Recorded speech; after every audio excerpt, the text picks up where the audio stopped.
Howdy everybody, welcome back to Elestrals Clash. So I've been seeing a lot of people that are new to the game in the official Discord server saying what kind of resources are there to find decks to play specifically in Clash, and what decks are good, what are some off meta decks I can play, fun decks I can play. And after the open beta, there's been a lot of people looking for resources to find some deck lists. Now, I'm somebody that likes to play all kinds of random stuff in Elestrals. The game is still missing quite a number of cards from the actual TCG, so we're kind of limited in our card pool.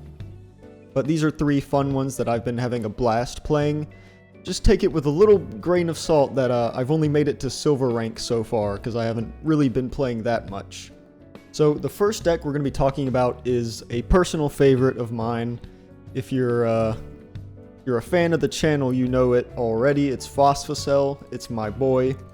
Phosvocell has a 3-stage ascension line, and we'll actually start with the 1-drop here. So it is a Thunder 3/1. You can Nexus a Thunder or a Solar. And when this Larvacell receives 1 or more Solar, you can special ascend it to Anacell from your hand or deck. So Larvacell can receive the Solar in multiple ways. Number 1 is if you obviously just use its effect to Nexus a Solar. The second option is that you can ascend it over a Solar or a Thunder Elestral, and then you give it the element that it doesn't already have. So for example, if you ascend over an Astrabbit, you would ascend it with a Solar, and it counts as receiving a Solar. So it's really not hard at all to trigger Larvacell. You just have to know the right opportunity to do it, because the Phosvocell line dies pretty hard to Gorgon's Gaze, so you have to be careful about that. So now Larvacell goes into Anacell, and Anacell says you can expend 2 Solar in order to special ascend this Anacell to Phosvocell from your hand or deck. And when you cast a rune with Solar, you can enchant a Thunder from your underworld to this Anacell. So this card is quite nice. It basically lets you go straight into Phosvocell in 1 turn. So you go Larvacell, enchant with a Solar, ascend into Anacell. Anacell goes into Phosvocell. So it's a 2-card combo that brings out your big guy in 1 singular turn. Which, for the time that this card came out back in Daybreak, was pretty ahead of its time. And I still think this card could have done a lot more back then, but it is what it is. So now, what does Phosvocell actually do, right? This is the namesake of the deck. This is your win condition. So, it is a 7/4 Thunder Solar. It gains +1 attack for every Solar enchanting it, and it lets you disenchant 2 Thunder in order to non-target destroy a rune, which that effect is very nice. And when this Phosvocell receives 1 or more Solar, you can enchant up to 2 Thunder from your underworld to it. And this last effect, does trigger when you cast it, because it's going to have a Solar already. So basically on cast, it should have 6 spirits, because you get 2 on Larvacell, you get the 3rd on Anacell, you get the 4th when you ascend into Phosvocell, and then Phosvocell enchants 2, so it's a 7/4 with 6 spirits. Or it should be an 8/4 at least, because you're going to have a Solar under it. This card does big damage just completely out of nowhere, right? If your opponent's kind of low on resources, maybe they've already used a Gorgons or 2, so you're not expecting them to have a Gorgons. So what you can do is you can just drop a Larvacell, go all the way up into the Phosvocell, pop any of their remaining back row, and then swing for a bunch of damage. And you can do that all just off of Larvacell, plus some way to get a Solar. Now, yes, you can enchant over, a 1-drop that you already have in play, but you can also do things like misenchant a Zeus with a Solar, and then Nexus the Solar from the Zeus. You can do the same thing with Mount Olympus, but the number 1 way is is Lyre of Apollo. It is a 1-cost artifact that swaps the stats of whatever is empowering, and your Champions of Apollo get +2/+2. That's just a passive effect. And this card is searchable off of Argo, so you can use Argo as a combat trick, fade like a battle phase, and then on the next turn you can go Larvacell, and then Nexus from the Lyre. Now the other way to get Lyre is through Plucky Champion, because when you normal cast this Plucky, you can search your deck for a Lyre, add it to your hand, and when you cast a Solar Rune, you can return a Solar from your Underworld to your Spirit deck. So you have multiple ways to get out a Lyre, and you can use this card offensively but also defensively, and of course you can also use it as a Nexus Bank, a really cheap Nexus Bank for your Larvacell. So this package of Argo Plucky Lyre is so good for Larvacell. It's a very versatile package that lets you win combat and then also, proc your Larvacell to go up into Phos and then swing for a bunch. Now, some of the other supplemental cards we have here, we have Jolton to get Olympus. Phosvocell has really bad stats for a 3-drop, so if you have Olympus on field, and Phosvocell has the 2 Thunder that is required for it, it goes up to a 9/6. And that's really good because it no longer gets beaten by Champion Galaxy. And Champion Galaxy is a very, very popular card right now. But other than that, it's just a lot of what you would expect from a Thunder deck, and also a few Solar cards. We got the Titano Strike, Thunderstorm to clear back row, Arcolith for late game pushes, Astrabbit for consistency, Jolton for consistency, and then I'm actually playing 2 Quackle and 1 Calfmel because in this best of 1 format I find healing very, very important. So being able to make games go long and then drop the Phosvocell combo out of nowhere to just clean up a game, it happens quite a bit. And also in a best of 1 format, a lot of these kind of off-meta gimmicky decks are a lot better because your opponent, you only have 1 game against your opponent, so they can't just tech in side cards to counter your deck because there's no game 2 or 3. So, decks like this and some of the other decks I'll get into later, they get a pretty big boost from best of 1, and this deck is no exception.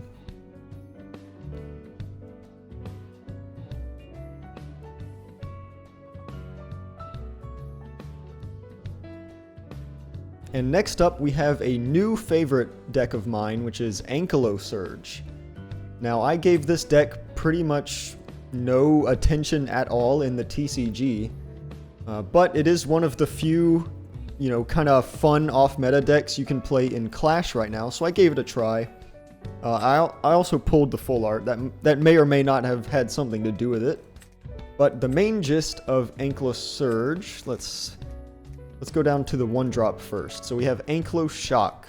It's a 2/4 Thunder, and it gets +3 attack for every Earth enchanting it. Kind of a strange effect there, right? And when this Earth enchanted Ankyolsurge deals damage, you can special ascend it to Ankyolsurge from your hand or deck. So it's kind of similar to Larvacell again, right? Where it's a Thunder card, but it also requires you to have a completely different element on it in order to function. So that mechanic was pretty familiar to me as a Phosvocell player. Now, some of the ways you can get an Earth under it.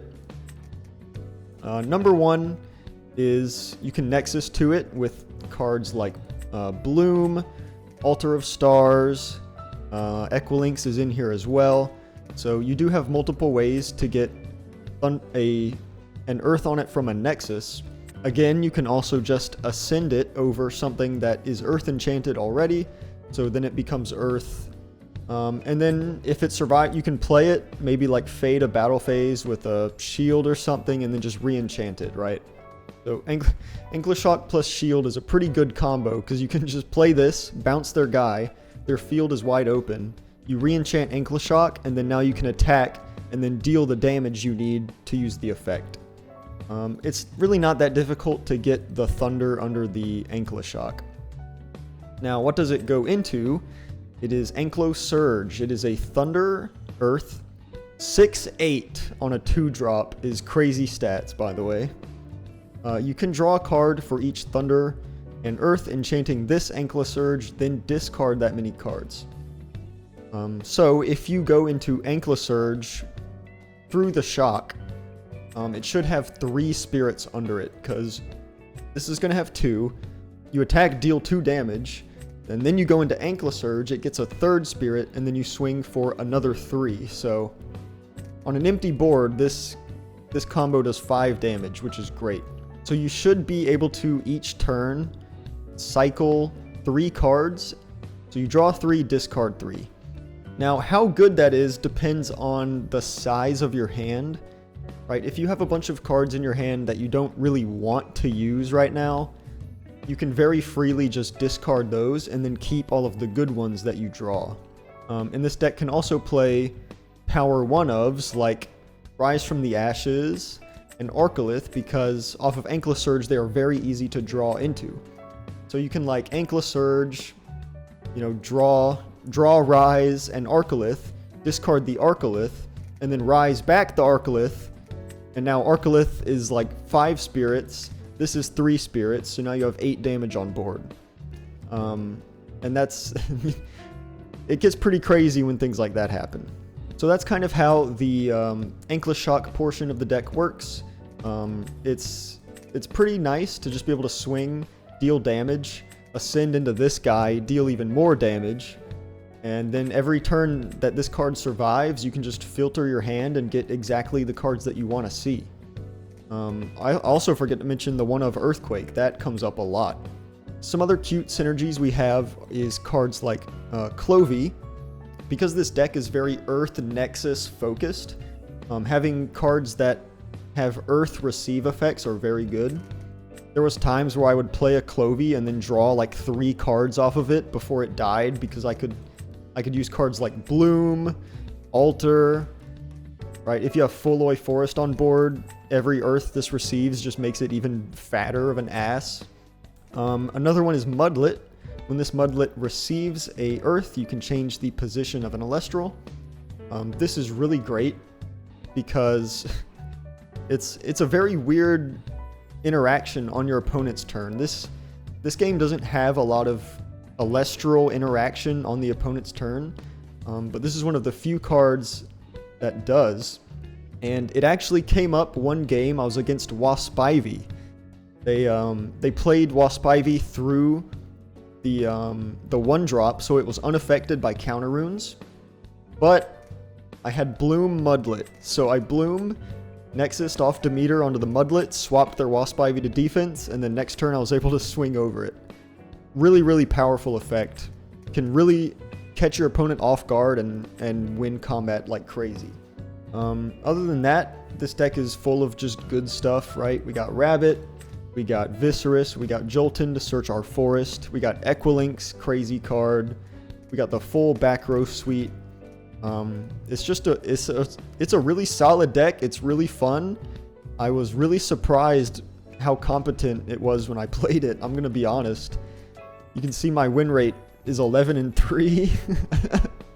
You know, and it also helps that, again, this is a deck that just nobody knows how to play around because it's not popular at all. So you can really catch your opponent off guard with some of the little tricks this deck does.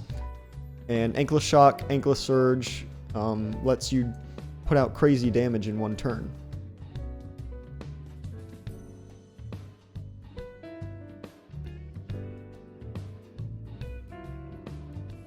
Now, the final deck on the list, and it's the one that I have the least experience with, is Voltempest. So Voltempest is a really scary card to see on your opponent's side of the field. And it's even better when it's on your side of the field. So it's a 13/10. It's 2 thunders and a wind. You can disenchant a thunder or a wind from this Voltempest to force an opponent to expend 3. So that's great. It's a 3-drop, so it already swings for big damage, but you can also disenchant from it to do even more damage. So this card can close out games very quickly once it hits the board. And it's probably going to stay on the board because while Zeus is enchanted, this Voltempest cannot be targeted by opponent's card effects. So right now in Clash, there are very, very few cards that can actually out this guy. The first one is Shield. You don't have to be worried about Shield, because Voltempest does not have to attack in order to win the game, right? Because you can just re-enchant and then disenchant every turn to burn for 3. And if your opponent doesn't have an out other than Shield, well, you can just keep doing that over and over and over, and eventually they're going to run out of spirits. The other way is that they have to out the Zeus. And very few cards do that other than Thunderstorm and cards like P-Gust, right? There's not a whole lot of face-up back row removal. So if you stick the Zeus Voltempest, you are in a very, very good spot. The only other card that I think beats it is Heliolith, because Heliolith is a non-target return Elestral to its owner's hand. So there are very, very few cards that out this. If your opponent's not playing Heliolith, well, it's basically just Shield. And you never have to commit into the Shield thanks to the burn effect. Now you can get into the Voltempest pretty easily through a 2-drop called Griffuse, which lets you Nexus a Thunder or Wind from a Divine Rune, and when you do, you can special ascend this into Voltempest from your hand or deck. Now, the main one we're playing is we got 3 Zeus, right? Obviously, because Voltempest needs Zeus. There is a card that's not in the game yet called, it's Galax Air, Champion of Aeolus, which is a 2-card combo with Griffuse to turbo out into Voltempest, but you don't get the non-target effect. But once that card comes out, you know, some of these combos might get a little bit more streamlined with this deck. But other than Voltempest, this deck is extremely straightforward. It's about as generic of a beatdown deck you can get right now. Now, Voltempest being Thunder and speccing heavily into Thunder, you have to play Thunder and Wind, right? So we're playing the usual Thunder suspects of Rabbit, Jolton, Arcolith, Titanostrike, and a Quackle as well. Quackle's nice because you can heal up and then use that healing to keep re-enchanting Voltempest and burning. But other than that, we do have a tiny Wind package with the pigs, right? Because we can go, we have 3 Sorlet, 2 Champ Sorlet, and the Chrysor. And you can do cool stuff with this where you can Thunder Enchant the Sorlet, beat over something, ascend into Chrysor with a Wind, and then if this sticks on the board, you can hard ascend into a Voltempest by placing another Thunder under it. So not only is it just like a very, very good beatdown package alongside Zeus, it's also great because it can help you unbrick a Voltempest in, you know, the worst case scenarios ever. And this deck list isn't finalized. Again, I'm not super proficient in this deck. Maybe you play more Griffuse. I'm not completely sure. But 90% of this deck is a beatdown deck with a random Voltempest just kind of thrown in there. If you can get it out, you probably win because there's barely anything in the game that beats this card, which is good for the player, but not for your opponent, because I guess it's Heliolith or bust. Those are 3 off-meta Thunder decks. So if you're looking for something that's not just generic Thunder Nexus good stuff to play, and you want to play something a bit different, I highly recommend these 3 decks. And I hope you enjoy them, because I had a blast playing Anklo. Phosvocell is an all-time favorite, and then Voltempest is just a big asshole. And if you put the big asshole on the board, you're probably having a good time. So hope you found this video helpful. Consider subscribing. I'm trying to get that 100 mark. And with that, I'll see you next time.